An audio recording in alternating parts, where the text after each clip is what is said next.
Okay, good afternoon, ladies and gentlemen. I'm going to turn this over to the Secretary in just a minute. He'll have a few opening comments, and then we'll get to your questions. As you know, we're going to be doing questions from the phone and in the room. So I'm going to go 2 on the phone, 2 in the room. The Secretary's got 30 minutes, so we're going to try to move this crisply. Given the restriction of time and his schedule, I'd ask you to limit your follow-ups if you can, meaning limit them to 0. So with that, Mr. Secretary, over to you. Well, good afternoon, everyone, and thanks to all of you for being here today. Before I start, let me just say that I deeply appreciate the work that you do on behalf of the public. I respect the way that you cover our military, and I respect the role that you play in holding us accountable for how we defend the nation. And that is the #1 job of the Department of Defense, to defend this nation and protect our interests. As you know, I just wrapped up my first NATO Defense Ministerial meeting yesterday, and it was a terrific couple of days, and I want to thank Secretary General Stoltenberg for all his leadership in making that happen. You all know that it's a little tougher to meet with people in a pandemic. And even though we met virtually, we still enjoyed productive discussions about a range of challenges facing NATO today, and many that we're going to continue to face in the future. And they include a resurgent Russia, disruptive technologies, climate change, an ongoing war in Afghanistan, and the persistent threat of terrorism, and an increasingly aggressive China. We were joined in some of those conversations by representatives from some of our most capable partners, including Finland and Sweden and the European Union. And we appreciated their unique perspectives, especially about China. Indeed, I applaud NATO's work on China, and I made it clear that the United States is committed to defending the international rules-based order, which China has consistently undermined for its own interest. We here at the Pentagon and the Department of Defense view China as our primary pacing challenge, and we believe NATO can help us better think through our operating concepts and investment strategies when it comes to meeting that challenge. But really, my first goal during the ministerials was to carry forward President Biden's message that strong alliances and partnerships remain vital to our collective security, and that foreign policy will be led by our diplomats. I also stressed our ironclad commitment to the security guarantee under Article 5 of the North Atlantic Treaty. And I don't use that word ironclad lightly. Our shared responsibility as allies, our duty, is to protect our populations and our territory. And to meet that duty, we require what the Secretary General refers to as credible deterrence and defense, which I believe means that we must, each of us, do our part to procure, prepare, and provide ready forces and capabilities. And so I'm heartened to see that many of our allies meet or exceed NATO's 2014 defense investment pledge, 9 of them this year alone, in fact. And now we're into our 7th year of steady defense spending increases. And naturally, we want this trend to continue, and we want to see every member of the alliance contribute their fair share. We recognize that this isn't always easy, but collective security rarely is. And neither are the missions that we're conducting in Iraq or Afghanistan easy. We set aside a good bit of time to talk about those 2 places. And on Iraq, I reiterated our strong commitment to the defeat of ISIS and to supporting Iraq's long-term security, stability, and prosperity. That's a commitment that I made to my Iraqi counterpart and the Iraqi Minister of Interior just the other day after last weekend's deadly rocket attack in Erbil. I also welcomed an expanded NATO mission in Iraq that responds to the desires and aspirations of the Iraqi government. With respect to Afghanistan, I walked our allies through our thinking as the new administration comes to grips with the reality on the ground. The bottom line is this: we are committed to a responsible and sustainable end to this war, while preventing Afghanistan from becoming a safe haven for terrorist groups and that threaten the interest of the United States and our allies, and ensuring a just and durable end to the long-running conflict. And so to that end, we are conducting a rigorous interagency review of the situation, including all relevant options, with full consideration of the consequences of any potential course of action. We are mindful of the looming deadlines, but we want to do this methodically and deliberately. And I certainly won't get ahead of any decisions, nor will I preview the advice that I plan to give to the President. Clearly, the violence is too high right now, and more progress needs to be made in the Afghan-led negotiations. And so I urge all parties to choose the path towards peace. And the violence must decrease now. I told our allies that no matter what the outcome of our review, the United States will not undertake a hasty or disorderly withdrawal from Afghanistan that puts their forces or the alliance's reputation at risk. At this time, no decisions about our future force posture have been made. In the meantime, current missions will continue, and of course, commanders have the right and the responsibility to defend themselves and their Afghan partners against attack. As we move forward in our review, we will consult with our NATO allies, our resolute support partners, and of course, the government of Afghanistan. And there will be no surprises.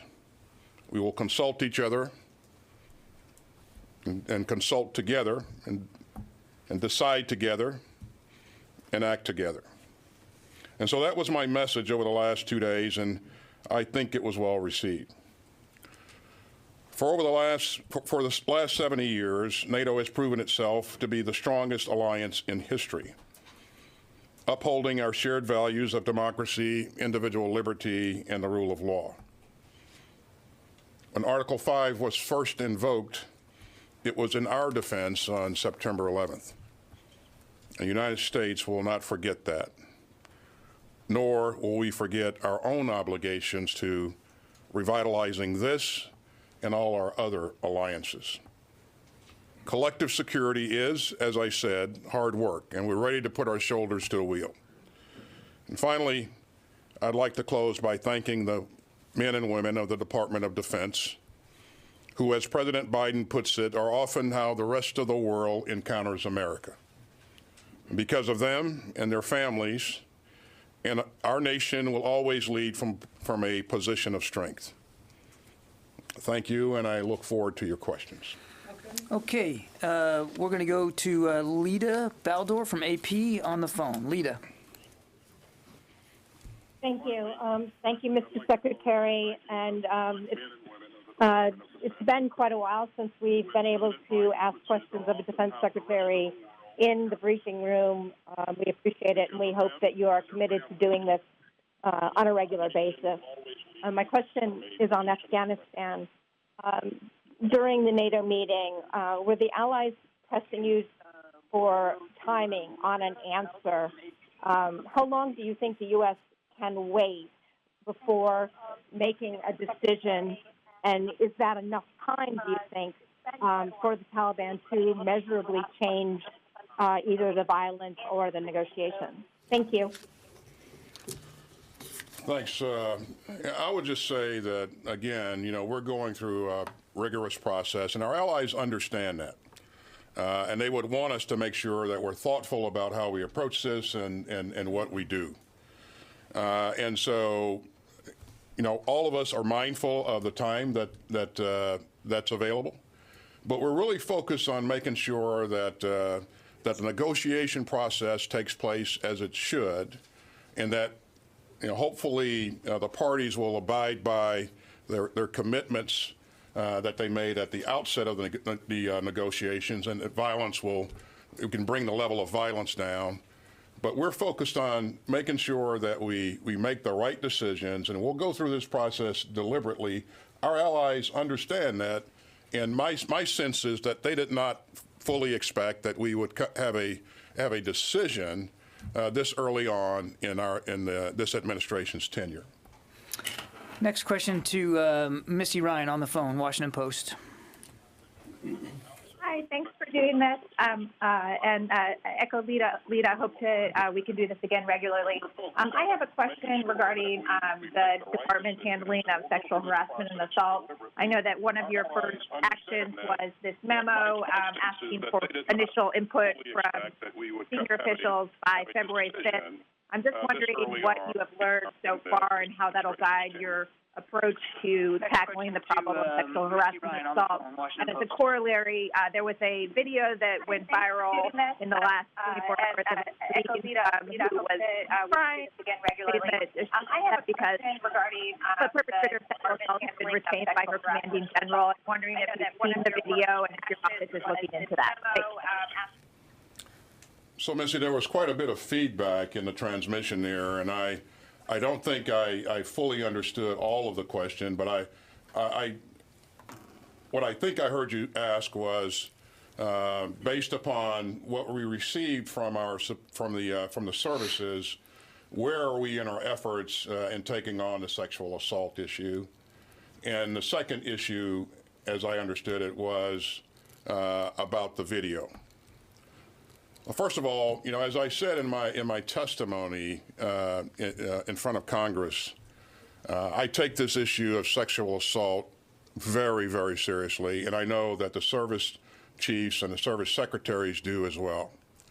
And so the collection of the data is a first step, but you can look for us to take additional steps in looking in detail at ourselves and what's worked, what hasn't worked, and what measures we need to take going forward to ensure that we provide for a safe and secure and productive environment for our teammates. I think any other approach is, in my view, irresponsible. We've been working at this for a long time in earnest, but we haven't gotten it right. And my commitment to our soldiers, sailors, airmen, and Marines and dependents is we're going to do everything that in our power to get it right. Regarding the video, I found the video deeply disturbing, and I've asked my staff for additional information, and I'll leave it at that. Tom? Mr. Secretary, at your confirmation hearing a month ago, you talked about the problem of domestic extremism in the military. I'm wondering now, weeks on, do you have any sense of the scope of the extremist problem in the military? Any data, any numbers about who's kicked out, who's not let into the military? And if not, do you still hope to get some data? And also, it's now prohibited under DOD regulations to be an active member of an extremist group, but okay to have simple membership. Do you, will you move to change that, bar all membership in such groups? So I think that was about 6 questions in one there, but yeah, let me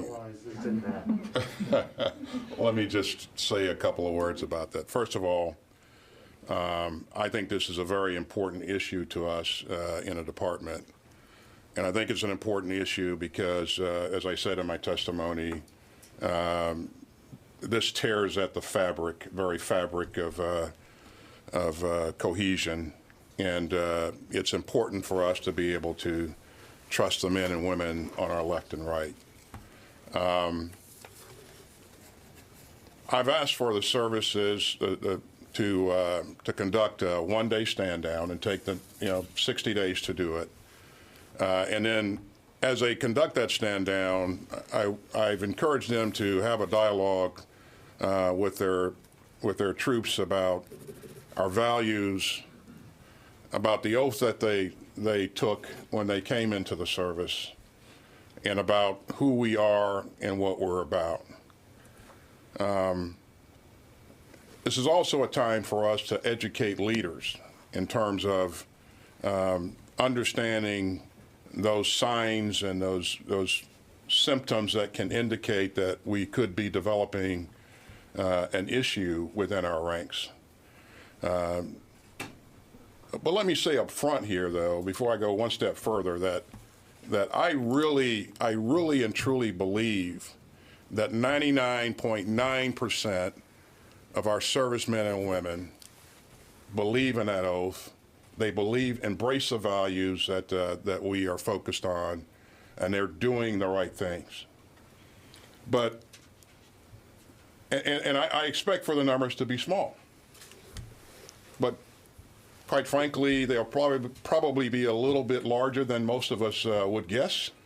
But I expect for them to be small. But I would just say that, you know, small numbers in this case can have an outsized impact.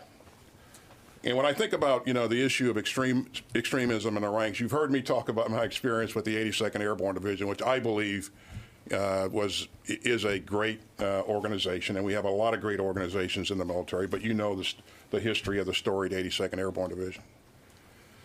And as we wrestled with this issue when I was a lieutenant colonel, we couldn't tell that story of what we were doing and how great we were because nobody wanted to hear it. They wanted to hear about the skinheads. And so that had an outsized impact on that organization. And one of the things that sticks in my mind right now, and General Milley will probably step on my toes for saying this, but I have this image of Mark Milley, Lieutenant General Mark Milley, standing in front of a podium in Fort Hood, Texas, talking about the impact that was experienced by one of our members who had become radicalized and killed a bunch of our soldiers that were preparing for deployment. That nearly crippled the organization for a period of time. So an outsized impact on the organization. I think that you know, the American public has high expectations of its military, as it should. And the American public should know and understand that we're not afraid to take a look at ourselves, and we're not afraid to address, if there are issues, to address those issues that may be rising up in our climates and our communities. And so we're going to learn a lot more. You know, we don't have specific data about numbers right now, but quite frankly, as I said earlier, you know, small numbers can have an incredible impact on a great force, and we have a great force, ladies and gentlemen. Jennifer? Mr. Secretary, will any U.S. troops remain at the Capitol after March 12th? And what would you say to those who say that there is no credible threat to the U.S. Capitol and those troops should go home right now? Right now, in terms of you know, our expected stay, it is, you know, March 12th, and we don't have an additional requirement or request from another federal agency to provide them support. So that's our focus right now. But while I'm talking about them, let me just emphasize the tremendous work that our guardsmen have been doing. And you've seen the weather that we've had lately. They are out there on point, on guard, in support of other federal agencies, protecting our lawmakers. And I can't say enough about them. And I'm really proud of what their leadership is doing also to take care of them while they're doing this tough work. But presently, we don't have any additional requirements beyond the one that we talked about. Incredible threat? Jennifer, you know, I mean, it's probably not appropriate for me to talk about intelligence matters from this podium, but I would just tell you that we will continue to assess the threats as we go forward, and decisions will be based upon what we believe is credible or not.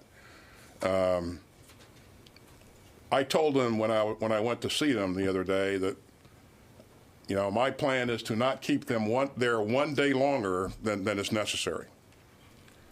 Having said that, they know and understand that if our lawmakers need help, they need protection, they stand ready to provide that protection.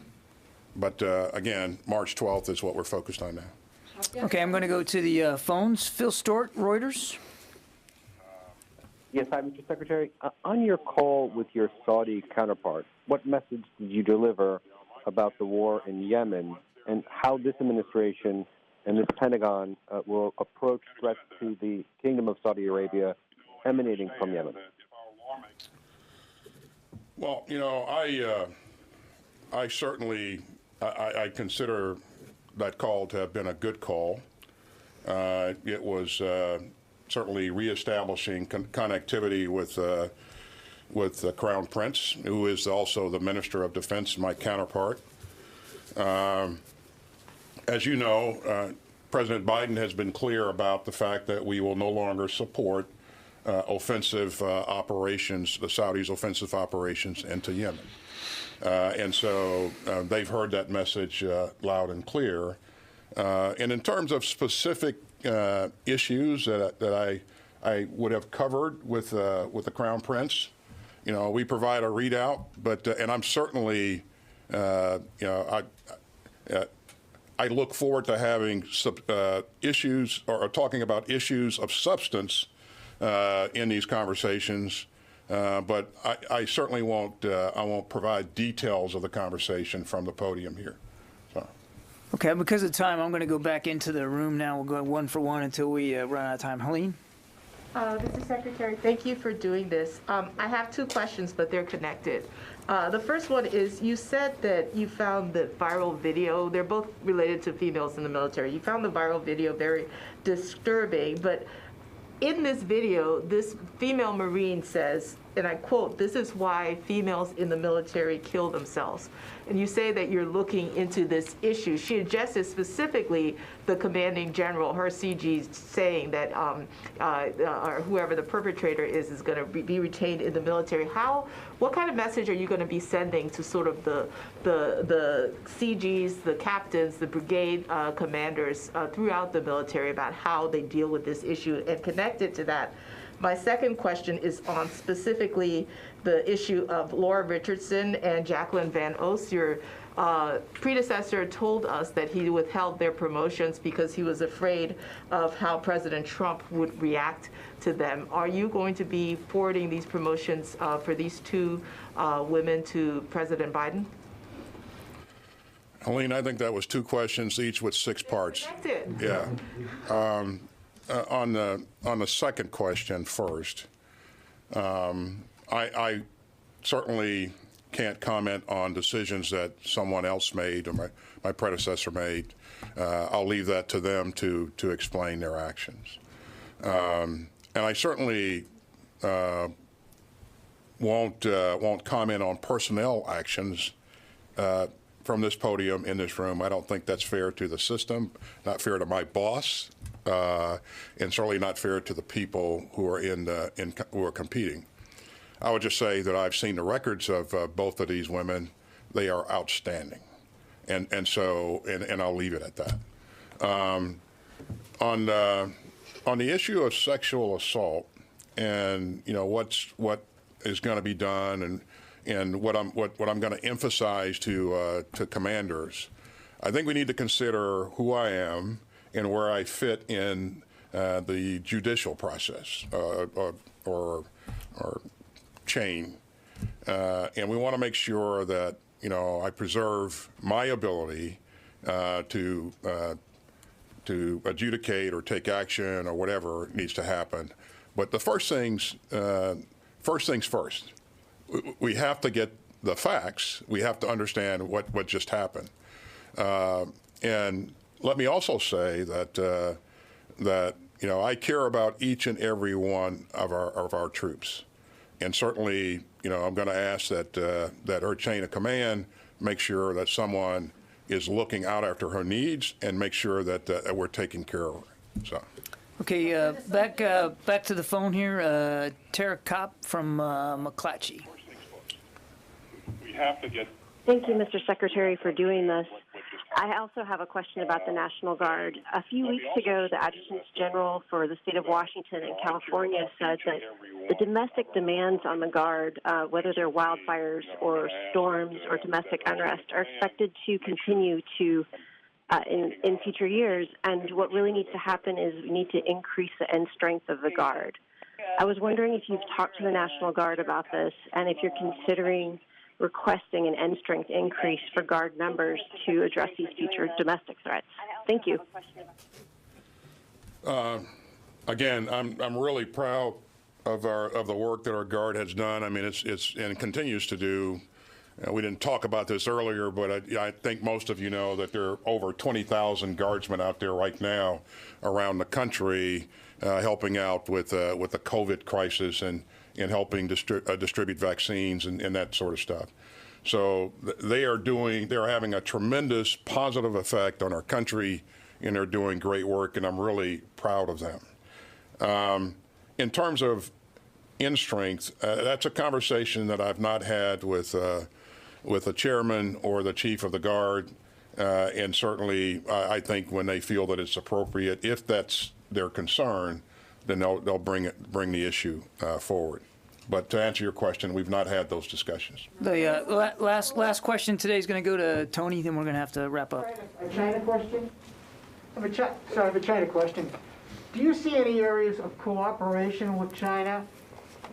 You talk about a pacing threat, pacing challenge. This is 4 years that we've heard the rhetoric. What areas do you see potential cooperation to lower the tensions between our two nations?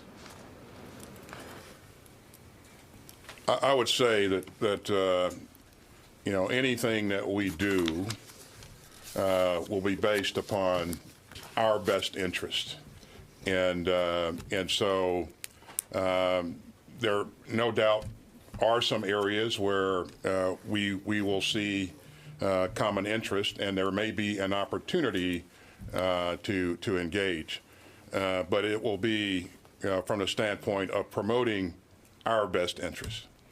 Now, having said that, from a Department of Defense standpoint, as I mentioned earlier, my number one concern and my number one job is to defend this country and protect our interests. And so we are in this department are going to do everything possible to ensure that we have the right operational concepts, the right plans in place, and that we have resourced those plans with the right capabilities to present a credible deterrence to not only to China or any other adversary who would want to take us on. Thank you. Thanks, everybody. We have to call it quits right there. Thank you so much. Thank you very much. Are you ready Thank you, to everybody. fight tonight against China? Thanks, everybody. Thank you. Thank you.